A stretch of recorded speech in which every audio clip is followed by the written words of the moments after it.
Now that we have the order summary, we need to send it off in an email so that we can actually get our coffee. This is what it would look like when we hit the order button.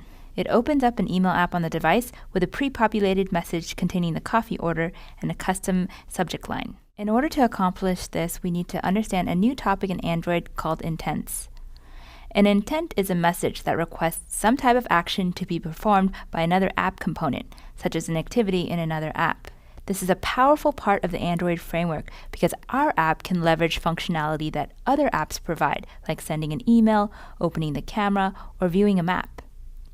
It lets us be efficient and smart as developers because we're not reinventing what other apps already do well.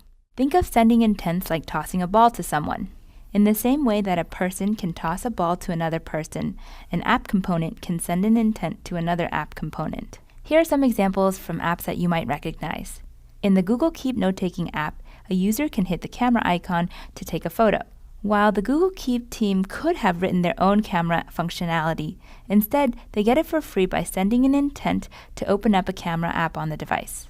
Similarly, in the Yelp app, clicking on the location of a business sends an intent to open up a Maps app on the device to provide turn-by-turn navigation instructions to the user.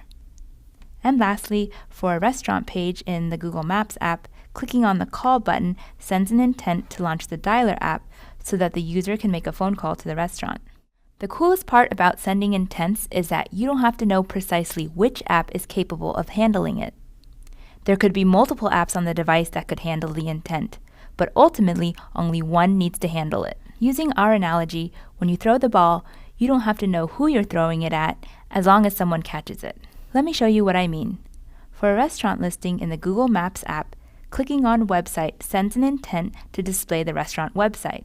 Now, the Maps app actually doesn't care which web browser handles the request. If the user only has one web browser installed on their device, then that app will automatically handle the request. However, if the user has 4 web browsers installed on their device, then the Android framework will pop up a window to ask the user to just pick one. This is what it looks like. The pop-up window is known as a disambiguation dialog. Once the user makes a choice, then the system sends the intent to the selected app to handle the action, and in this case, the restaurant website is displayed. Now let's move on to talking about what's contained inside this ball that represent an intent. You can think of an intent as a message specifying some operation to be performed. It contains 2 primary things: the general action and some data to act upon. You can also specify additional information such as category, component, and extras, which is literally extra information. All of these things are used by Android to determine which app component can actually handle the intent. For example, a Maps intent would contain the action view, and the data would be the latitude and longitude coordinates of the location that we want to see. The rest of the fields can be blank. Then, any app that is capable of displaying latitude and longitude coordinates can be used to handle the request, which is probably any Maps application. Another example is to use an intent to dial a phone number. In this case, you would compose an intent where the action is action dial, and the corresponding data is a telephone number to call. Notice that the format is in the form tel, followed by the number.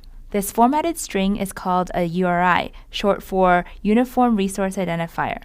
This is a standardized way to structure data so that it can be properly processed on the receiving end. Think about it like a mailing address. It follows a structure so that it can be delivered properly. In the case of sending an intent, a URI is needed so that the data can be properly passed to the receiving app component. Depending on the data encoded in the intent, the scheme may change, such as this case or the geo case that we saw earlier.